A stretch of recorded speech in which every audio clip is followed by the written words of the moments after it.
ಭಾರತದಲ್ಲಿ ಕೆಲವೊಂದು ಅಧಿಕಾರಗಳು ಅಂದ್ರೆ ಕೆಲವೊಂದು ಸ್ಥಾನಗಳು ಅದು ಸಂವಿಧಾನಾತ್ಮಕವಾಗಿ ಬಂದಿರುವಂತದ್ದು. ಅದಕ್ಕೆ ಬಾಹ್ಯ ಒತ್ತಡ ಅಥವಾ ರಾಜಕೀಯ ಪ್ರೇರಿತ ಒತ್ತಡವನ್ನ ಹೇರುವಂತಿಲ್ಲ. ಅದಕ್ಕೆ ಅದರದ್ದೇ ಆದ ಗೌರವ ಇದೆ, ಅದಕ್ಕೆ ಆದ ತಟಸ್ಥ ಸ್ಥಾನ ಇದೆ. ಸಂವಿಧಾನ ಕೂಡ ಅದಕ್ಕೆ ಪರಮೋಚ್ಚ ಅಧಿಕಾರವನ್ನು ಕೂಡ ಕೊಟ್ಟಿದೆ. ಇಂಥ ಒಂದು ಸ್ಥಾನಗಳ ವಿಚಾರಕ್ಕೆ ಬಂದಾಗ ಅಲ್ಲೇನಾದ್ರೂ ರಾಜಕೀಯ ಪ್ರವೇಶ ಆದ್ರೆ ಯಾವುದೆಲ್ಲ ಎಡವಟ್ಟುಗಳಾಗ್ತವೆ ಅನ್ನುವಂಥದ್ದನ್ನು ನಾವು ಈಗಾಗಲೇ ಭಾರತದಲ್ಲಿ ಕಂಡಿದ್ದೀವಿ. ಅದು ವಿವಾದಕ್ಕೂ ಕಾರಣ ಆಗುತ್ತೆ ಒಂದು ಕಡೆ, ಮತ್ತೊಂದು ಕಡೆ ಅದು ಜನರ ಬೇಸರಕ್ಕೂ ಕೂಡ ಕಾರಣ ಆಗುತ್ತೆ ಮತ್ತು ರಾಜಕೀಯ ಜಟಾಪಟಿಗೂ ಕೂಡ ಕಾರಣ ಆಗುತ್ತೆ. ಪ್ರಿಯ ವೀಕ್ಷಕರೇ, ಇವತ್ತಿನ ಫೋಕಸ್ ಪುಲರ್ ಕಾರ್ಯಕ್ರಮಕ್ಕೆ ಸ್ವಾಗತ. ನಾನು ಸುಕೇಶ್ ಪಡಿಬಾಗಿಲು. ವೀಕ್ಷಕರೇ, ಇಂಥದ್ದೇ ಒಂದು ಸಂವಿಧಾನಾತ್ಮಕ ಹುದ್ದೆಗಳ ಕುರಿತು ಇವತ್ತಿನ ನಮ್ಮ ಈ ಒಂದು ವಿಶ್ಲೇಷಣೆಯಲ್ಲಿ ನಾವು ಚರ್ಚೆ ಮಾಡೋಣ. ವೀಕ್ಷಕರೇ, ಇವತ್ತು ನಾವು ಕೈಗೆತ್ತಿಕೊಂಡಿರುವಂತಹ ವಿಚಾರ ರಾಜ್ಯ ಸರ್ಕಾರದಲ್ಲಿ ಅಂದ್ರೆ ವಿಧಾನಸಭೆಯ ವಿಚಾರಕ್ಕೆ ಬಂದಾಗ ನಾವು ವಿಧಾನಸಭೆ ಮತ್ತು ವಿಧಾನ ಪರಿಷತ್ ಏನು ನಮ್ಮಲ್ಲಿ ಇದೆಯೋ ಕರ್ನಾಟಕ ರಾಜ್ಯದಲ್ಲಿ, ಇಲ್ಲಿನ 4 ಹುದ್ದೆಗಳ ಬಗ್ಗೆ ನಾವು ಇವತ್ತು ಮಾತನಾಡೋದಿದೆ. ಅಂದ್ರೆ ಸ್ಪೀಕರ್, ಡೆಪ್ಯೂಟಿ ಸ್ಪೀಕರ್, ಸಭಾಪತಿ ಮತ್ತು ಉಪಸಭಾಪತಿಯ ಒಂದು ಸ್ಥಾನದ ವಿಚಾರದಲ್ಲಿ. ಯಾಕೆ ಈ ವಿಚಾರವನ್ನು ನಾನು ಇವತ್ತು ಎತ್ಕೊಂಡೆ ಅನ್ನುವಂಥದ್ದನ್ನ ಮೊದಲಾಗಿ ಹೇಳೋದಿದ್ರೆ, ಇತ್ತೀಚೆಗೆ ಕಾಂಗ್ರೆಸ್ ಹೈಕಮಾಂಡ್ ತನ್ನ ಸರ್ಕಾರದ ಅಂದ್ರೆ ಕರ್ನಾಟಕ ರಾಜ್ಯ ಸರ್ಕಾರದ ಸಚಿವ ಸಂಪುಟವನ್ನ ವಿಸ್ತರಣೆ ಮಾಡಿತು. ಈ ಸಂದರ್ಭದಲ್ಲಿ ಒಂದು ಲೆಟರ್ ಹೆಡ್ ಅಲ್ಲಿ ಒಂದು ಕೆಲವರ ಹೆಸರುಗಳನ್ನ ಕಾಂಗ್ರೆಸ್ ಹೈಕಮಾಂಡ್ ಅಂದ್ರೆ ಡೆಲ್ಲಿ ಹೈಕಮಾಂಡ್ ಬಿಡುಗಡೆ ಮಾಡಿತು. ಆ ಬಿಡುಗಡೆ ಮಾಡಿರುವ ಒಂದು ಪಟ್ಟಿಯಲ್ಲಿ ಮುಂದಿನ ಸ್ಪೀಕರ್ ಅಂದ್ರೆ ಕರ್ನಾಟಕ ವಿಧಾನಸಭೆಯ ಮುಂದಿನ ಸ್ಪೀಕರ್ ಯಾರು, ಡೆಪ್ಯೂಟಿ ಸ್ಪೀಕರ್ ಯಾರು, ಮುಂದಿನ ವಿಧಾನ ಪರಿಷತ್ನ ಸಭಾಪತಿ ಯಾರು, ಉಪಸಭಾಪತಿ ಯಾರು ಅನ್ನುವಂತಹ ಮಾಹಿತಿಯನ್ನು ಮತ್ತು ಹೆಸರುಗಳನ್ನ ಪ್ರಕಟಗೊಳಿಸಿದ್ರು. ಆ ಪ್ರಕಟಗೊಳಿಸಿರುವಂತಹ ವಿಚಾರನೆ ಈಗ ವಿವಾದಕ್ಕೆ ಕಾರಣ ಆಗಿದೆ. ನಾನು ಆರಂಭದಲ್ಲಿ ಹೇಳಿದ್ನಲ್ಲ, ಕೆಲವೊಂದು ಹುದ್ದೆಗಳು ಸಂವಿಧಾನಾತ್ಮಕ ಹುದ್ದೆಗಳು ಅಂತ. ಈ ನಾನು ಹೇಳಿರುವ 4 ಹುದ್ದೆಗಳು ಕೂಡ ಸಂವಿಧಾನದತ್ತವಾಗಿರುವ ಹುದ್ದೆಗಳು ಮತ್ತು ಅಲ್ಲಿಗೆ ರಾಜಕೀಯ ಪ್ರವೇಶ ಇಲ್ಲ. ಹಾಗೂ ಈ 4 ಹುದ್ದೆಗಳನ್ನ ಕರ್ನಾಟಕದ ಮಟ್ಟಿಗೆ ಆಯ್ಕೆ ಮಾಡೋದಾದ್ರೆ ಅದಕ್ಕೆ ಸಂವಿಧಾನಾತ್ಮಕವಾದ ಕೆಲವು ಪ್ರಕ್ರಿಯೆಗಳಿರ್ತವೆ. ಸದಸ್ಯರೇ ಅವರನ್ನ ಒಂದು ಮುಕ್ತವಾದ ಚುನಾವಣೆಯಲ್ಲಿ ಆಯ್ಕೆ ಮಾಡಬೇಕು ಮತ್ತು ಅದರ ಮೂಲಕವೇ ಅವರ ಆಯ್ಕೆ ಪ್ರಕ್ರಿಯೆ ನಡಿಬೇಕು ಅನ್ನೋದಂತೂ ಖಾತ್ರಿ. ವೀಕ್ಷಕರೇ, ಆ 4 ಹೆಸರುಗಳು ಯಾವುದು ಅಂತ ನಾನು ಹೇಳ್ತೀನಿ. AICC ಲೆಟರ್ ಅಲ್ಲಿ ಇದ್ದಂಥದ್ದು ಸ್ಪೀಕರ್ ಆಗಿ ಶಾಸಕರಾಗಿರುವಂತ GS ಪಾಟೀಲ್ ಅವರ ಹೆಸರನ್ನ ಉಲ್ಲೇಖ ಮಾಡಲಾಗಿತ್ತು. ಅದೇ ರೀತಿ AS ಪೊನ್ನಣ್ಣ ಅವರ ಹೆಸರನ್ನ ಡೆಪ್ಯೂಟಿ ಸ್ಪೀಕರ್ ಹುದ್ದೆಗೆ ನೇಮಕ ಮಾಡೋದಾಗಿ ಕಾಂಗ್ರೆಸ್ ತನ್ನ ಲೆಟರ್ ಹೆಡ್ ಅಲ್ಲಿ ತಿಳಿಸಿತ್ತು. ಅದೇ ರೀತಿ ಸಭಾಪತಿ ಹುದ್ದೆಗೆ ಮುಖ್ಯ ಸಚೇತಕರಾಗಿರುವಂತಹ ಸಲೀಂ ಅಹಮದ್ ಅವರ ಹೆಸರನ್ನ ಸೂಚಿಸಿದ್ರೆ, ಉಪಸಭಾಪತಿಯಾಗಿ ನಟಿ ಮತ್ತು MLC ಆಗಿರುವಂತಹ ಉಮಾಶ್ರೀ ಅವರ ಹೆಸರನ್ನ AICC ಪ್ರಕಟಗೊಳಿಸಿತ್ತು. ಇದೇ ಈಗ ವಿವಾದದ ಕಾರಣ. ಯಾಕಂದ್ರೆ ನಾನು ಹೇಳ್ದಂಗೆ ಸಂವಿಧಾನಾತ್ಮಕ ಹುದ್ದೆಗಳನ್ನ ರಾಜಕೀಯ ಪಕ್ಷಗಳು ಅಥವಾ ಬಾಹ್ಯ ಯಾವುದೇ ಶಕ್ತಿಗಳು ನಿರ್ಧರಿಸುವಂತಿಲ್ಲ.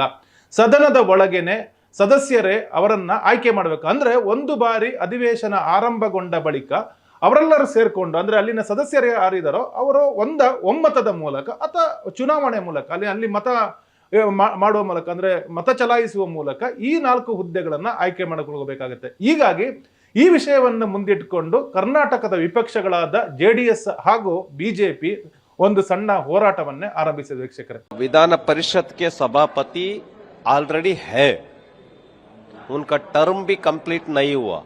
उनको हटाने के लिए कांग्रेस के तरफ से लेटर हेड में सभापति का नाम प्रकट करना ये कैसे ठीक तरीका है.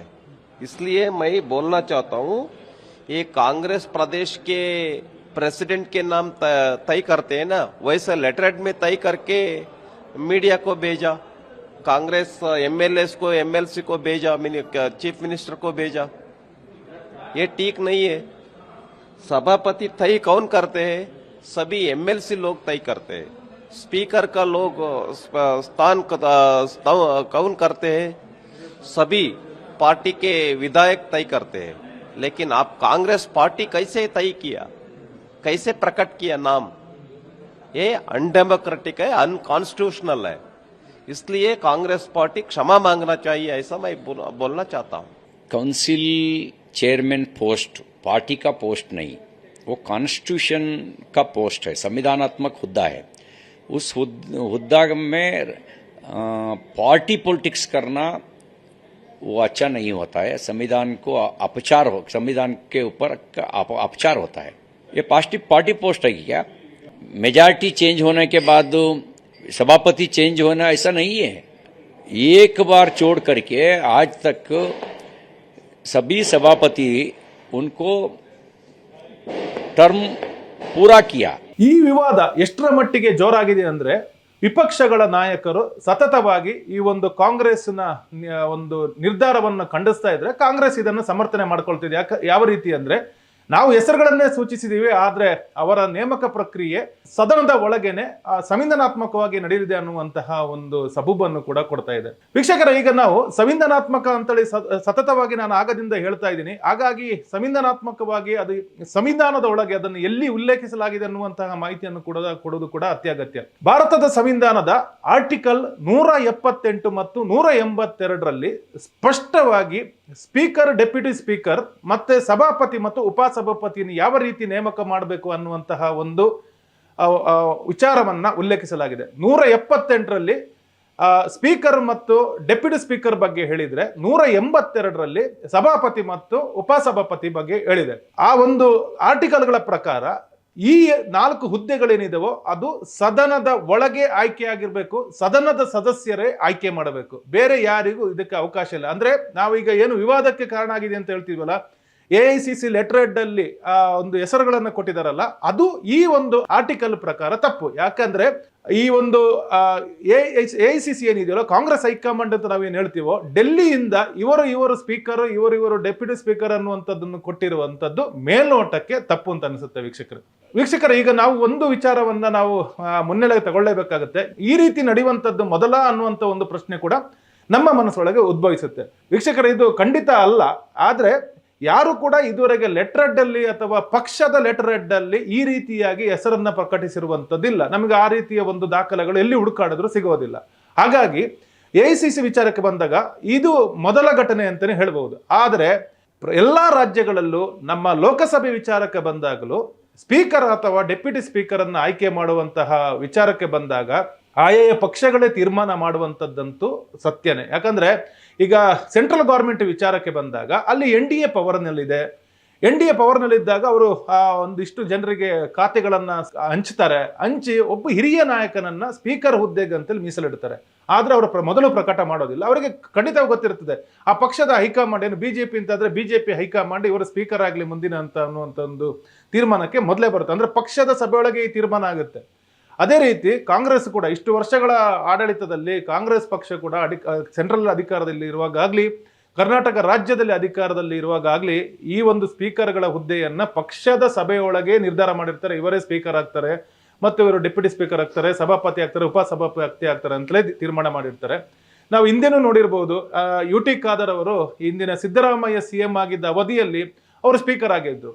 ಆದ್ರೆ ಅವರ ಹೆಸರನ್ನ ಲೆಟರ್ ಹೆಡ್ ಅಲ್ಲಿ ಘೋಷಿಸಿರ್ಲಿಲ್ಲ. ಆದ್ರೆ ಪಕ್ಷದ ಸಭೆಯಲ್ಲಿ ನಿರ್ಧಾರ ಮಾಡಿದ್ರು. ಆ ನಂತರದಲ್ಲಿ ಅವರು ಸದನದಲ್ಲಿ ಸೆಷನ್ ನಡೆಯುವ ಸಂದರ್ಭದಲ್ಲಿ ಅವರನ್ನ ಈ ಪಕ್ಷದ ಸದಸ್ಯರು ಅಂದ್ರೆ ಹೆಚ್ಚು ಸದಸ್ಯರನ್ನು ಹೊಂದಿರುವಂತದ್ದು, ಬಹುಮತ ಹೊಂದಿರುವಂತ ಪಕ್ಷ ಅವರನ್ನು ಸ್ಪೀಕರ್ ಆಗಿ ಆಯ್ಕೆ ಮಾಡಿಕೊಳ್ಳುತ್ತೆ. ಇನ್ನೊಂದು ವಿಚಾರವನ್ನು ನಾನು ಹೇಳಬೇಕಾಗತ್ತೆ. ಬಹುತೇಕ ಮಂದಿಗೆ ಇದು ಗೊತ್ತಿದೆ. ಸ್ಪೀಕರ್ ಮತ್ತೆ ಈ ತರ ಉಪಸಭಾಪತಿ, ಸಭಾಪತಿ ಹುದ್ದೆಯನ್ನ ಯಾರು ಆಯ್ಕೆ ಮಾಡ್ಕೋತಾರೋ, ಅವರು ನೇಮಕ ಆಗ್ತಾರೋ, ಅವರು ತಮ್ಮ ಪಕ್ಷದ ಸದಸ್ಯತ್ವಕ್ಕೆ ರಾಜೀನಾಮೆ ಕೊಡ್ತಾರೆ. ಆ ಹುದ್ದೆ ಸಂವಿಧಾನಾತ್ಮಕ ಮತ್ತು ತಟಸ್ಥ ಅಂತಲ್ಲ ಮೊದಲೇ ಹೇಳಿದ್ನಲ್ಲ, ಅದೇ ರೀತಿ ಅವರು ಅಲ್ಲಿ ಕೂಡ ವರ್ತಿಸಬೇಕಾಗುತ್ತೆ ಅನ್ನೋ ಕಾರಣಕ್ಕೆ ಅವರು ತಮ್ಮ ಪಕ್ಷದ ಪ್ರಾಥಮಿಕ ಸದಸ್ಯತ್ವಕ್ಕೆ ರಾಜೀನಾಮೆ ಕೊಟ್ಟು ಆಮೇಲೆ ಹೋಗಿ ಅಲ್ಲಿ ಕೂತು, ಅಂದ್ರೆ ಇಂಥವ್ರನ್ನ ಅಲ್ಲಿನ ಸದಸ್ಯರೊಬ್ಬರು ಸೂಚಿಸ್ತಾರೆ, ಇವರು ನಮ್ಮ ಮುಂದಿನ ಸ್ಪೀಕರ್ ಆಗ್ತಾರೆ ಅಂತ ಸೂಚಿಸ್ತಾರೆ, ಉಳಿದವರು ಅನುಮೋದನೆ ಕೊಡ್ತಾರೆ ಮತ್ತೆ ಬೆಂಬಲ ಸಿಗುತ್ತೆ. ಹಾಗಾಗಿ ಅವರು ಯಾವುದೇ ಪಕ್ಷಕ್ಕೆ ಸೇರಿದರಾಗಿರಬಾರ್ದು ಅನ್ನುವ ಸಂವಿಧಾನದ ಏನು ಮೂಲ ಆಶಯ ಇದೆಯೋ ಅದನ್ನು ಕಡಾಖಂಡಿತವಾಗಿ ಇದುವರೆಗೆ ಪಾಲಿಸಿಕೊಂಡು ಬರಲಾಗಿದೆ. ಅದನ್ನು ಪಾಲಿಸಿಕೊಂಡು ಬರಲೇಬೇಕು, ಇಲ್ಲದಿದ್ರೆ ಅದು ತಪ್ಪಾಗುತ್ತೆ. ಹೀಗಾಗಿ ನಾವೀಗ ಏನು AICC ವಿಚಾರವನ್ನ ಎತ್ಕೊಂಡು, ಅದು ಲೆಟರ್ ಹೆಡ್ ವಿಚಾರವನ್ನು ಎತ್ಕೊಂಡು ನಾವು ಮಾತಾಡ್ತಿದ್ದೇವೋ, ಹಾಗಾಗಿ ಆ ಒಂದು ತಪ್ಪು, ಅಲ್ಲಿ ಒಂದು ಸಣ್ಣ ಪ್ರಮಾದ ಕಾಂಗ್ರೆಸ್ನೊಳಗೆ ನಡೆದಿರುವುದಂತೂ ಖಂಡಿತ. ವೀಕ್ಷಕರಿಗೆ ನಾವು ಒಂದು ವಿಚಾರವನ್ನ ಗಮನಿಸಬೇಕಾಗತ್ತೆ. ಈ ರೀತಿಗೆ ಅವರು ಪ್ರಕಟ ಮಾಡಿರೋದ್ರಿಂದ ಅವರ ಒಂದು ಹೆಸರುಗಳು ಮಾನ್ಯ ಆಗೋದಿಲ್ಲ ಅನ್ನುವಂತಹ ಪ್ರಶ್ನೆ ಖಂಡಿತ ಬರುತ್ತೆ. ಅದು ಯಾವುದೇ ಅನುಮಾನ ಬೇಡ. ಅದು ಮಾನ್ಯತೆಯನ್ನು ನಿರ್ಧಾರ ಮಾಡುವಂಥದ್ದು ಮುಂದಿನ ಸೆಷನ್ ಅಲ್ಲಿ. ಅಂದ್ರೆ ನಾಡ್ದು ಈ ಆಗಸ್ಟ್ 13ಕ್ಕೆ ಸೆಷನ್ ಆರಂಭ ಆಗುತ್ತೆ ಕರ್ನಾಟಕ ರಾಜ್ಯ ಸರ್ಕಾರದ. ಆ ಸಂದರ್ಭದಲ್ಲಿ ಮತ್ತೆ ಅವರನ್ನ ಅದೇ ಸದಸ್ಯರಲ್ಲಿ ಒಬ್ಬರು ಸೂಚಿಸ್ತಾರೆ, ಇನ್ನೊಬ್ಬರು ಸದಸ್ಯರು ಅನುಮೋದನೆ ಮಾಡ್ತಾರೆ, ಉಳಿದ ಸದಸ್ಯರವರಿಗೆ ಬೆಂಬಲ ಸಿಗುತ್ತೆ. ಸಹಜವಾಗಿ ಕಾಂಗ್ರೆಸ್ ಇಲ್ಲಿ ಅಧಿಕಾರದಲ್ಲಿದೆ, ಫುಲ್ ಮೆಜಾರಿಟಿ ಪವರ್ ಅಲ್ಲಿ ಇದೆ. ಹಾಗಾಗಿ ಅವರು ಈಗೇನು ಸೂಚಿಸುವ ಹೆಸರುಗಳು ಏನಿದಾವೋ ಅವರು ಖಂಡಿತವಾಗಿಯೂ ಅವರು ಸ್ಪೀಕರ್, ಡೆಪ್ಯೂಟಿ ಸ್ಪೀಕರ್, ಸಭಾಪತಿ, ಉಪಸಭಾಪತಿ ಆಗೋದಂತೂ ಖಚಿತ. ಹಾಗಾಗಿ ಇಲ್ಲಿ ನಾವು ಕಾನೂನಿನ ದೃಷ್ಟಿಯಿಂದ ಮೇಲೆ ನೋಡಿದ್ರೆ ಅವರಿಂದ ತಪ್ಪಾಗಿದೆ ಅಂತಲೇ ಈಗ ಮೇಲ್ನೋಟಕ್ಕೆ ಹೇಳಬಹುದೇ ಹೊರತು ಇವರ ವಿರುದ್ಧ ಯಾವುದೇ ಕಾನೂನು ಹೋರಾಟಗಳನ್ನು ನಡೆಸೋದಕ್ಕೆ ಪ್ರತಿಪಕ್ಷಗಳಿಗೆ ಸಾಧ್ಯ ಇಲ್ಲ. ಯಾಕಂದ್ರೆ ಇಲ್ಲಿ ಅಧಿಕೃತವಾಗಿ ಅವರ ಸಿಂಧುತ್ವವನ್ನು ಪ್ರಶ್ನೆ ಮಾಡೋದಕ್ಕೆ ಈಗ ಆಗೋದಿಲ್ಲ. ಲೆಟರ್ ಅಲ್ಲಿ ಬಂದಿರುವಂತದ್ದು ಒಂದು ಸಂವಿಧಾನದ ವಿಚಾರಕ್ಕೆ ಬಂದಾಗ ತಪ್ಪೇ ಹೊರತು ಇಲ್ಲಿ ಒಂದು ಕಾನೂನು ಉಲ್ಲಂಘನೆ ಅಥವಾ ಇನ್ಯಾವುದೋ ತಪ್ಪುಗಳು ನಡೆದಿಲ್ಲ ಅನ್ನುವಂಥದ್ದು ಕ್ಲಿಯರ್. ಮತ್ತೆ ಇನ್ನೊಂದು ಕ್ಲಿಷ್ಟಕರ ಸಂಗತಿ ಇದರೊಳಗೆ ಅಡಗಿದೆ. ಯಾವ ರೀತಿ ಅಂದ್ರೆ ವಿಧಾನಸಭೆಯ ವಿಚಾರಕ್ಕೆ ಬಂದಾಗ ಈಗ ಹಿಂದೆ ಸ್ಪೀಕರ್ ಆಗಿದ್ದಂತಹ UT ಖಾದರ್ ಅವರು ರಾಜೀನಾಮೆ ಕೊಟ್ಟಿದ್ರು. ಆ ಒಂದು ಹುದ್ದೆಯನ್ನು ತ್ಯಜಿಸಿದ ಬಳಿಕ ಕಾಂಗ್ರೆಸ್ ಪಕ್ಷದ ಪ್ರಾಥಮಿಕ ಸದಸ್ಯತ್ವವನ್ನು ವಾಪಸ್ ಪಡ್ಕೊಂಡ್ರು. ಆಮೇಲೆ ಈಗ ಸಚಿವರಾಗಿದ್ದಾರೆ. ಅವರು ಆರೋಗ್ಯ ಸಚಿವರಾಗಿ ರಾಜ್ಯ ಸರ್ಕಾರದೊಳಗೆ ಇದ್ದಾರೆ. ಆದ್ರೆ ಇಲ್ಲಿ ಸಮಸ್ಯೆ ಇರೋದಿಲ್ಲ ಅಂದ್ರೆ ವಿಧಾನ ಪರಿಷತ್ ವಿಚಾರಕ್ಕೆ ಬಂದಾಗ ಬಸವರಾಜ ಹೊರಟ್ಟಿ ಅವರು ಕಳೆದ ಹಲವಾರು ವರ್ಷಗಳಿಂದ ಅಲ್ಲಿ ಸಭಾಪತಿಯ ಒಂದು ನೇತೃತ್ವವನ್ನ ಅಥವಾ ಹುದ್ದೆಯನ್ನ ವಹಿಸಿಕೊಂಡಿದ್ದಾರೆ ಮತ್ತು ಅದನ್ನ ಯಶಸ್ವಿಯಾಗಿ ಮಾಡ್ತಾ ಇದ್ದಾರೆ. ಈಗ ಇವರು ಏನು ಮುಖ್ಯ ಸಚೇತಕ ಸಲೀಂ ಅಹಮದ್ ಅವರ ಹೆಸರನ್ನ ಏನು ಕಾಂಗ್ರೆಸ್ ಸೂಚಿಸಿದೆಯೋ ಅಲ್ಲಿ ಒಂದು ಮಟ್ಟಿಗೆ ತಪ್ಪಾಗುತ್ತೆ. ಯಾಕಂದ್ರೆ ಆಲ್ರೆಡಿ ಅಲ್ಲಿ ಸಭಾಪತಿ ಇದ್ದಾರೆ. ಅವರು ಇನ್ನೂ ಅಲ್ಲಿಂದ ಹುದ್ದೆಯನ್ನು ತ್ಯಜಿಸಿಲ್ಲ ಅಥವಾ ರಾಜೀನಾಮೆ ನೀಡುವ ಪ್ರಕ್ರಿಯೆ ನಡೆದಿಲ್ಲ. So I don't know anything about that. I understand through media Sabhapati will be changed, the name, one name was announced. I don't know anything about this, but nobody has asked me. Whatever the decision taken by the House is supreme. I will go to the House. What the House decide, I will act according to House. ಒಬ್ಬರ ಇರುವ ಸಂದರ್ಭದಲ್ಲಿ ಇನ್ನೊಂದು ಹೆಸರನ್ನ ಸೂಚಿಸಿದ್ದು ಯಾಕೆ ಅನ್ನುವಂತ ಪ್ರಶ್ನೆಗೆ ಒಂದು ಮಾನ್ಯತೆ ಇದೆ. ಅಂದ್ರೆ ಅದಕ್ಕೊಂದು ಒಂದು ಲಾಜಿಕಲ್ ಒಂದು ಎಂಡ್ ಅಂತ ಹೇಳ್ತೀವಲ್ಲ, ಒಂದು ಕವರ್ ಅದಕ್ಕೆ ಆಗತ್ತೆ ಆ ಪ್ರಶ್ನೆಗೆ. ಹೀಗಾಗಿ ಇದು ಒಂದು ಕ್ಲಿಷ್ಟಕರ ಪ್ರಶ್ನೆ ಖಂಡಿತವಾಗಿಯೂ ಜನರ ಮನಸ್ಸಲ್ಲಿ ಮೂಡಿದೆ ಮತ್ತು ಇದನ್ನ ಪ್ರತಿಪಕ್ಷಗಳು ಜೋರಾಗಿ ತೆಗೆದುಕೊಳ್ಳುವ ಎಲ್ಲ ಸಾಧ್ಯತೆಗಳು ಇದಾವೆ.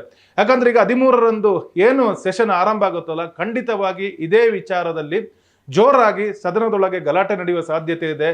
ಇವರ ಆಯ್ಕೆ ಅಥವಾ ನೇಮಕ ಪ್ರಕ್ರಿಯೆಗಳು ಏನಿದೆವೋ ಈ 4 ಹುದ್ದೆಗಳು, ಆ ಸಂದರ್ಭದಲ್ಲಿ ಪ್ರತಿಪಕ್ಷಗಳು ಒಂದು ಆಡಳಿತಾರೂಢ ಪಕ್ಷವನ್ನ ತರಾಟೆಗೆ ತೆಗೆದುಕೊಳ್ಳುವಂಥದ್ದು ಅಥವಾ ಪ್ರತಿಭಟನೆ ಮೂಲಕ ತಮ್ಮ ಒಂದು ಅಸಮಾಧಾನವನ್ನ ವ್ಯಕ್ತಪಡಿಸುವಂತಹ ಪ್ರಕ್ರಿಯೆಯನ್ನು ಖಂಡಿತ ನಡೆಸುತ್ತೆ. ವೀಕ್ಷಕರು ಈಗ ಕೊನೆಯದಾಗಿ ಹೇಳೋದಿದ್ರೆ ಇಲ್ಲಿ ತಪ್ಪು ಯಾರದ್ದು ಅನ್ನುವಂಥ ಒಂದು ಪ್ರಶ್ನೆ ಬಂದೇ ಬರುತ್ತೆ. ಪ್ರಶ್ನಿಸಿದವರ ತಪ್ಪ ಅಥವಾ ಮಾಡಿದವರ ತಪ್ಪ ಅಂತ. ಇದು ಪ್ಯೂರ್ಲಿ ಕಪ್ಪು ಬಿಳುಪು ಅಂತ ಏನು ವಿಭಾಗದಲ್ಲಿಟ್ಟು ನೋಡಿದ್ರೆ ಇಲ್ಲಿ ಕಪ್ಪು ಇದು ಬಿಳುಪು ಇದು ಅಂತ ನೋಡಕ್ಕೆ ಸಾಧ್ಯನೇ ಇಲ್ಲ. ಯಾರ ತಪ್ಪು ಅಥವಾ ಯಾರ ತಪ್ಪು ಆಗಿಲ್ಲ ಅನ್ನುವಂಥದ್ದನ್ನು ಈ ಕ್ಷಣಕ್ಕೆ ಹೇಳೋದಕ್ಕೆ ಸಾಧ್ಯ ಇಲ್ಲ. ನಾನು ಮೊದಲೇ ಆಗ್ಲೇ ನಿಮಗೆ ಸ್ವಲ್ಪ ಮಟ್ಟಿಗೆ ವಿವರಿಸಿದೆ ಅದನ್ನು. ಯಾಕಂದ್ರೆ ಇಲ್ಲಿ ಯಾರನ್ನು ಕೂಡ ಸಭಾಪತಿ ಅಥವಾ ಉಪಸಭಾಪತಿಯಾಗಿ ನೇಮಕ ಮಾಡಿದ್ದೇನೆ ಅನ್ನುವಂಥ ಎಲ್ಲೂ ಒಂದು ಆದೇಶಗಳನ್ನು ಹೊರಡಿಸಿಲ್ಲ. ಇವರು ಸೂಚಿಸಿದ ಹೆಸರನ್ನು ಮಾತ್ರ ಹೇಳಿದ್ದಾರೆ. ಈ ಮೂಲಕ ಕಾಂಗ್ರೆಸ್ ಒಂದು ರಾಂಗ್ ಎಕ್ಸಾಂಪಲ್ ಆಗಿದೆಯೇ ಹೊರತು ಇಲ್ಲಿ ಕಾನೂನಿನ ವಿಚಾರಕ್ಕೆ ಬಂದಾಗ ಇಲ್ಲೂ ತಪ್ಪು ನಡೆದಿಲ್ಲ. ನಾವು ಈ ಅಭ್ಯರ್ಥಿಗಳನ್ನ ಯಾವಾಗ ನಾವು ಕಣದಲ್ಲಿ ಇಳಿಸ್ತೀವಿ ಅದು ಸದನ ಸಭೆ ಆಯ್ಕೆ ಮಾಡುತ್ತೆ. ನಾವು ನಮ್ಮ ಕ್ಯಾಂಡಿಡೇಟ್ನ ನಾವು ಘೋಷಣೆ ಮಾಡಿದ್ದೀವಿ. ನಮ್ಮ ಅಭ್ಯರ್ಥಿ ಸಭಾಧ್ಯಕ್ಷರ ಸ್ಥಾನಕ್ಕೆ ನಮ್ಮ ಅಭ್ಯರ್ಥಿ ಸಲೀಂ ಅಹಮದ್ ಅವರು, ಉಪಸಭಾಪತಿ ಸ್ಥಾನಕ್ಕೆ ಉಮಾಶ್ರೀ ಅವರು, ಅಲ್ಲಿ ಸ್ಪೀಕರ್ ಅವರು ವಿಧಾನಸಭೆಯಲ್ಲಿ GS ಪಾಟೀಲ್ರು, ಡೆಪ್ಟಿ ಸ್ಪೀಕರ್ ಆಗಿ ಪೊನ್ನಣ್ಣ ಅಂತ ನಾವು ಅನೌನ್ಸ್ ಮಾಡಿದ್ದೀವಿ. ಅದನ್ನು ಆಯ್ಕೆ ಮಾಡ್ತಕ್ಕಂಥದ್ದು ಸದನ, ವಿಧಾನಸಭೆ ಮತ್ತು ವಿಧಾನ ಪರಿಷತ್. ಅಲ್ಲಿ ಬಂದಾಗ ನಾವು ಅಲ್ಲಿ ಪ್ರಕ್ರಿಯೆಗಳು ಅಥವಾ ಕಾನೂನು ಅಥವಾ ನಿಯಮಗಳನ್ನು ಪಾಲನೆ ಮಾಡಿದಾಗ ನಮ್ಮನ್ನು ಪ್ರಶ್ನೆ ಮಾಡಬೇಕು. ಪ್ರತಿಪಕ್ಷಗಳಿಗೆ ಸಿಗುವಂಥದ್ದು ಏನಂದ್ರೆ ಆಡಳಿತ ಪಕ್ಷವನ್ನ ವಿರೋಧಿಸುವಂತ ಒಂದು ದೊಡ್ಡ ಅವಕಾಶ ಸಿಕ್ಕಿದೆ ಹೊರತು ಅವರು ಕೇಳುವ ಎಲ್ಲಾ ಪ್ರಶ್ನೆಗಳಿಗೆ ಸಮಂಜಸ ಉತ್ತರ ಖಂಡಿತ ಕಾನೂನಲ್ಲಿ ಸಿಗಲ್ಲ, ಸಂವಿಧಾನದಲ್ಲಿ ಕೂಡ ಸಿಗಲ್ಲ. ಹಾಗಾಗಿ ಇಲ್ಲಿ ಕಪ್ಪು ಬಿಳುಪಿನ ಒಂದು ಅಂತರದಲ್ಲಿಟ್ಟು ನೋಡೋದಕ್ಕೆ ಸಾಧ್ಯ ಇಲ್ಲ.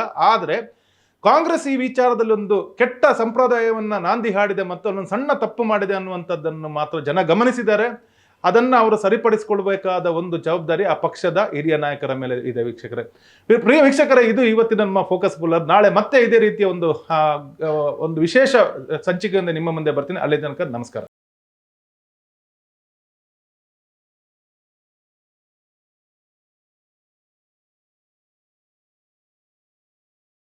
ಸುದ್ದಿ ಅಪ್ಡೇಟ್ಗೆ ಈಗಲೇ the federal Karnataka YouTube page ಅನ್ನು ಸಬ್ಸ್ಕ್ರೈಬ್ ಮಾಡಿ.